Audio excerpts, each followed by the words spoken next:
Your boy got into the Duet Night Abyss closed beta, and after nearly 8 hours of playing, here are my first impressions and things I think you should know before the game officially releases, whenever that may be. But first of all, there are 3 core things I think you should know. First, the gameplay. How does the game play? Second, the world building and story. And third of all, the gacha. With this being a gacha game, how generous in the game is, and what are its rates, which we'll touch on soon. But first, let's start off with the first section, the gameplay. If you've seen this Duet Night Abyss gameplay, it is so fun. Hold up. Dev's actually cooked here. Oh.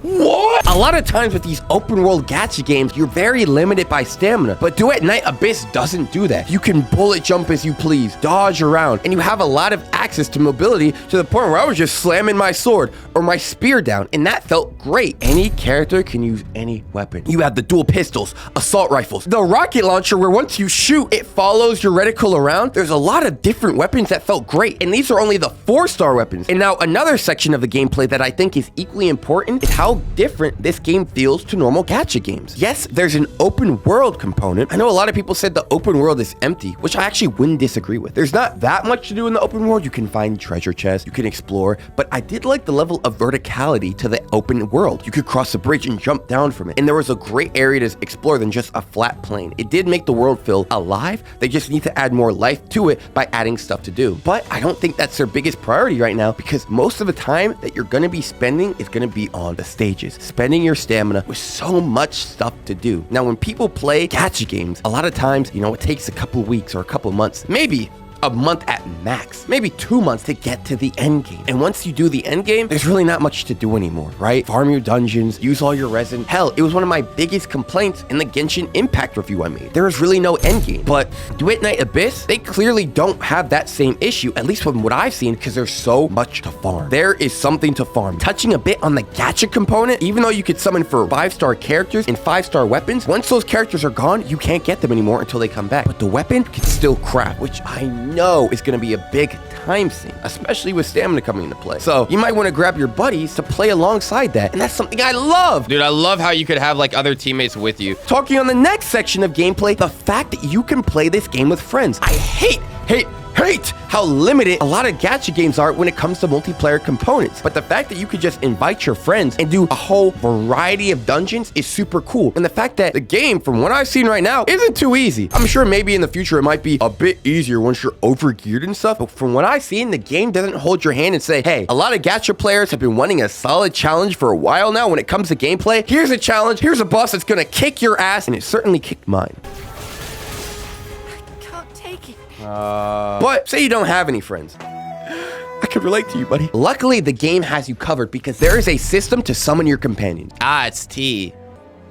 Aha! Nice, I've summoned my allies. This isn't like other gacha games where you swap out with your other characters. You can fight alongside your teammates, which I love. I find the gameplay combat to be so much more engaging because I'm actively thinking, okay, I put out this character on the field, and then I switch to him, and then I switch to her. No, all 3 of your characters are attacking at once, so you could come up with a team that best suits together. Hell, what I used is my normal gun girl. I'm gonna call her Mesa because I don't know her real name. My gun girl plus the tentacle girl that had everyone just wriggle around, and my dude who was just sitting on a chair, increasing the whole team's defense and making an electric field. So literally, I was able to just shoot like a turret while the tentacle girl lifted everyone up, and the dude was sitting on his chair, not letting anyone go into a radius. It was a cool ass combination, and I know there's so many ways that you could experiment and do things. And the devs have expressed their clear intention of making it where you can AFK farm stages, where if you have characters that are really good at defending an area, shoot, put it on your phone and let it run for a bit, and then come back later. And I think that is cool that the game devs know at the end of the day, while they make mechanics that are like a real game, they still fully embrace the fact that it is a gacha game. And if you're going to be playing this game every day, they want to make it easy for you to use your stamina, which I love, especially since this game is going to take a lot of farming to really get those powerful gears from what it looks like. Strangely enough, there's no sprint button, but the fact that you could just dash around and bullet dodge and dash in the air, I feel like it's faster than a would-be sprint. And the fact that there is no stamina, I get there faster than I would sprinting, running out of stamina, sprinting, running out of stamina in another game. So So I don't mind, but I think having a sprint would still be nice, and maybe even more mobility, like wall jumping and doing all this stuff. I don't know. I know I'm just speaking out my butt, but if you're gonna embrace crazy mobility and you're gonna take from Warframe while improving some aspects, why not go even crazier? Add wall jumping, add all this, add, you know, boing, boing, I don't know. And maybe that's gonna be exclusive to characters. I just want the mobility to be crazy. And the combat could definitely use some fine tuning. I did talk about how the game felt like it was a real game, and I haven't seen this in any other gacha game to date. This is something I see in a shooter game, like Marvel Rivals. Hell, Overwatch doesn't even have a training range this good. Dude, this is awesome. You have a little training ground to test out your abilities on enemies. Choose whether you're invincible, whether the enemy's even moving or not, or attack. This is awesome. Scrap gacha games. This feels like almost like a full-blown game with gacha attacks. This is really cool. The fact that it was so in detail for you to be able to learn your character's kit, even showing videos of the character's kit, the specific things it does. It really felt like, okay, we're treating this game like a proper game where you could get in the lab and learn stuff. I was like, whoa, I didn't expect this from a gacha game, because have they ever needed to? I feel like we're definitely pushing the bar with gacha games, and even this year, other ones are going to come out. So that's very exciting. Oh, and another mechanic that is also cool is pets. My main DPS was a fire elemental unit. So my pet, for example, which has a little red blob and a wizard hat, his passive was increasing the team's fire damage by about, I think, 15%. And his active skill, when I pressed the Z key, refilled some of my mana. So for my gunslinger character, when I'm just shooting everyone up and I'm about to be low on stamina, boop, press out and I could gunsling even more. So that was very useful. And there's different ones based on the element you find. And you could find them out in the world, and you could choose to feed them. Though, even if you feed them some high quality food, it doesn't guarantee you're going to get them, which I did not know, and it pissed me off.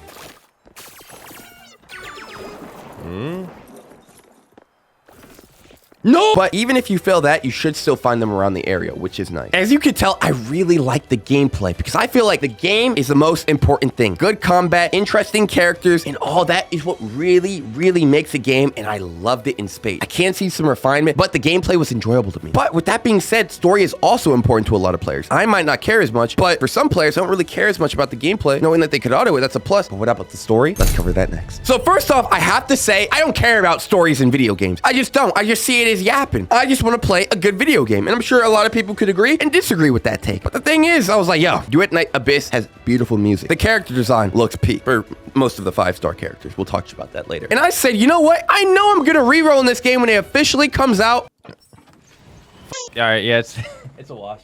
Useless. Might as well watch the story now. Why not? Only had about 4 hours onto the 7-hour stream. But what I think of it, the story was actually pretty good. Mr. Henrik, I'm back. Oh, she's a Reddit character. And it's all set. Be careful. What the? It wasn't a cookie cutter generic story, and it wasn't something breathtakingly revolutionary, but I thought the story was actually serviceable with different emotional beats that hit the tone. Now, I'm not gonna spoil the story at all, right? I'm not a dickhead. I'm gonna let you experience the story for yourself if that's what you choose to do. I just wanna let you know, I felt the story compelling enough to actually keep my attention. Now, of course, there were down times where I'm like, all right, you're just yapping, or some moments where it wasn't voice acted, where it's hard to stay engaged since I was streaming and I had to read it out loud. But for the most part, I found the story very engaging. It was even some funny moments. And what was actually really surprising is even some side quests, you can choose how to respond. Even in some main quests, how you respond actually affects how people respond to you. Bro, I'll be damned. Like me, I would... Cheap labor, not bad. Dude, I'm literally becoming a chaotic, benefit-driven person. So a capitalist. The fact that you actually had an option, I'm like, okay, we're taking a step forward with what we're usually doing with gacha games, which felt nice. And of course, I touched on the music. It's so good. You have music for different scenes. You have, of course, the beautiful Nier-esque music. You have the tavern music that's pretty chill and laid back. Overall, I think they did a great job on the music for setting the tone and making the world feel more rich and alive. But if we're gonna talk about the story, we do have to touch on the character design. I know it's a closed beta, and I'm not sure if it's too late, but with me liking the game's combat so much, you do see something before you play it. You know, you see it before you eat it. You see it before you read it. You know, never judge a book by its cover, but that's what everyone does. Some of the character models definitely need to be refined. Like the guy, I forgot his name, who sits in the chair. His eyes look so wide. He looks very off. Like some of the character designs are peak. Like that purple-haired lady. She looks peak. I wish I summoned her, but I didn't. Some of the characters look great. Please bestow me luck for my Gacha Pulls. God damn you. Who the hell is this? But now with all that out the way, let's cover the most important part of any gacha game. The gacha. The gacha. You know, Genshin Impact changed the industry for the better or the worse. I don't know. It's up to you. 0.6. It's a 0.6 drop rate. It's a 0.6% drop rate.